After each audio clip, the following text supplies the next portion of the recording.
Well, it's tough sledding for Brian Benson. Welcome back to Bryant-Denny Stadium, and we're still in the second quarter of playing.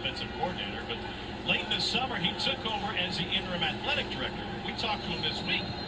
I got the feeling that that interim tag may be coming off pretty soon. And it's not just fundraiser, rah-rah stuff. He's met with all of the head coaches. He's got budgets. There's a lot of work that goes into being an athletic director. He's the only one doing it at the FBS level. Something used to be common.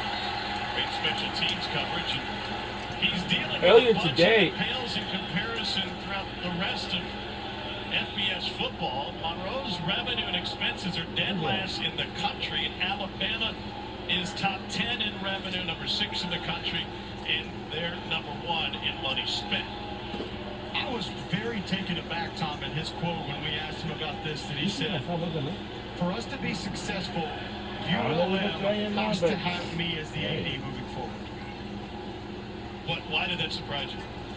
I don't think a lot of coaches around college sports would want to manage that and deal with that, to be perfectly honest, with everything you're dealing with just as the football coach. Wow. Long Island University, it's a private university. And their entire program history, they haven't had a winning season. And we're in the second quarter, but we in the lead by the largest lead. So UL Monroe Warhawks, they have not yet get on the board. This stadium is packed here at Bryant-Denny Stadium in Tuscaloosa, Alabama. I immediately thought to myself, all the cost-saving I know, speaking of this place, across collegiate athletics, could this be the direction of some different levels of college sports?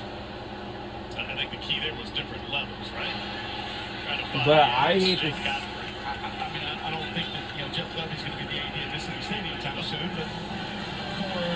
but I'll say now, this place is very, very packed once again. Is that something that could potentially be feasible down the road? Like you said, it's been done before. I don't think a lot of guys are invited, and it's a way that you can pay your head coach more than anything with me.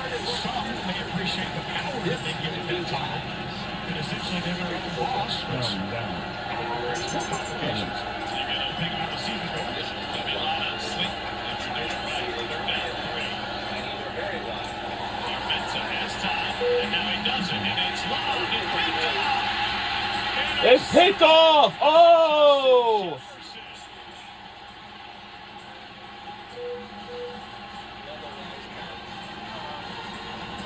Jan St. Pierre hit the arm of Armenta as he was throwing, and Jefferson is able to pick it up. C-42, Jan St. Pierre, right side of your screen, there's a twist. An excellent job of sticking with the rush, running through not only the center, but the picked off! It's a hand up deflection. And we got the ball back. For Jefferson, end zone coverage again. What? This time it actually come down with the interception. Austin Wow. expected is now at a quarterback for Alabama. First clean series of the second. Philadelphia. 6'6", Look at the Amtrak in the 30th state. Columbus, California. Not a whole lot of miles on his tires. He didn't play much at the red shirt at Washington. And his first pass is complete to Kevin Riley into the backfield, and he gets whipped around. Look at you, it's over here, but it's not here yet. But it's also back ring of the thing.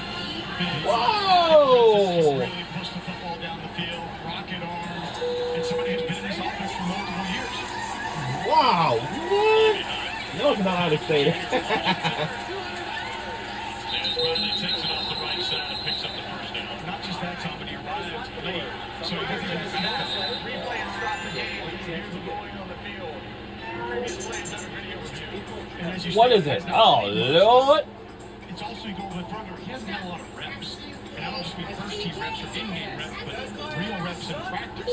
And now that he's gotten some over the last 6 to 8 months, he's made steady improvements. And it had more so this last year. I don't know what to say, but The player in front of him wasn't having a bad year, but he was doing so well in practice, and he continued to improve. They want to reward guys that aren't necessarily starters that continue to improve and continue to show that they can help the football team actually get game reps. this is Now, great. save your graphics. Don't tweet out that Ty Simpson was benched. We don't need the graphics on that. That's not what this is. This was planned by Kalen DeBoer and his staff. They've done it before with other quarterbacks in other places. They want to continue to push the competition, and they want to get more guys ready to play. Steven Saquon was the injured player. They didn't get the snap off that last play. They wanted to check the spot of this play. Should be right at the 30. It worried me a bit when you said growth and looked at me. So I don't know.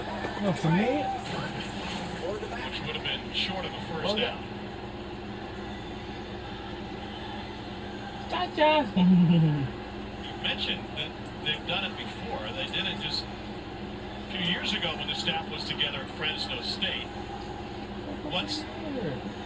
How is it used as a motivating factor for Ty Simpson? Okay, they did this with Jake Haener and Ben Walters. I called Jake Haener today and said, tell me how this went down. Explain this to me. He said, yeah, man, I won the job in fall camp. I was the #1 guy. I started the first game. I thought I played well. Grubb comes up to me Thursday at practice and said, Ben's going to get a series in the second quarter. And he said, I was pissed. I was furious. He said, I played that next game like my hair was on fire. And it brought a little bit more out of me. It made me go the extra mile in my preparation and my attitude, demeanor on the field.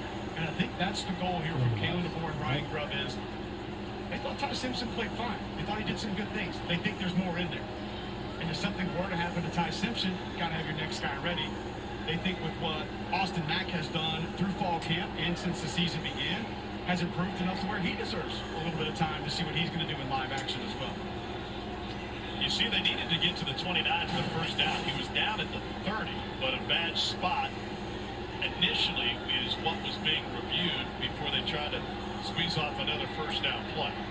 Another thing Jake Haener told me, Tom, he said, Ryan Grubb does an excellent job of never letting his quarterbacks get comfortable. It doesn't matter if you're a 2-year starter, 3-year starter, first-year starter. He said, I bet Mike Penix will tell you the exact same thing. I would tell you the same thing. He's not just going to let you go on cruise control as the starting quarterback. He is going to continue to push. I think a lot of great OCs do that. They find different ways to challenge their quarterbacks and try to get them to take different aspects of their game to different levels. Here I am, the offensive lineman filling in for the quarterback. After video review, the runner did not reach the line to gain. The ball will be spotted at the 30-yard line. It's second down. There was also no targeting on the play by Louisiana Monroe. Wow. So Brian Brown, the replay official, had a lot to look at there. I Not know. just the spot, but also possible targeting.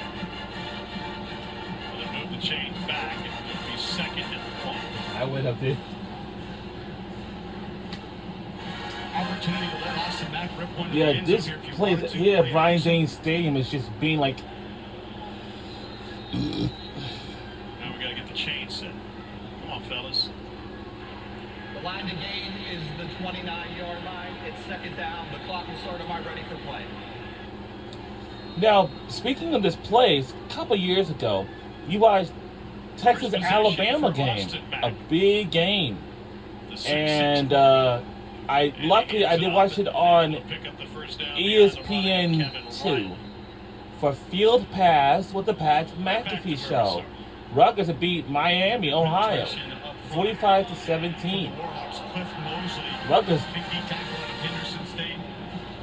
Talked to Gavin Williams, their defensive line coach, teammate of mine at Auburn. And that's what I said. College football games are so electrifying. In a couple months, I can't wait to watch the women's and men's basketball games. Like, for real. Like, honestly, whatever teams or whatever I root for, I'm just like, absolutely positively anything. Whoa. All right, it's 1st and 10 for Alabama. Kevin Riley can be tonight, Tom, but I think This thing is not far away from. Well, it's not too far away from Texas anyway.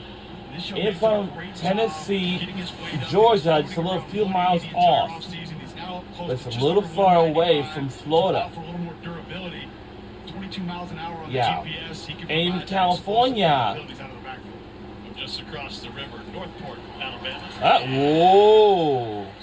We're almost there. Down to the 6.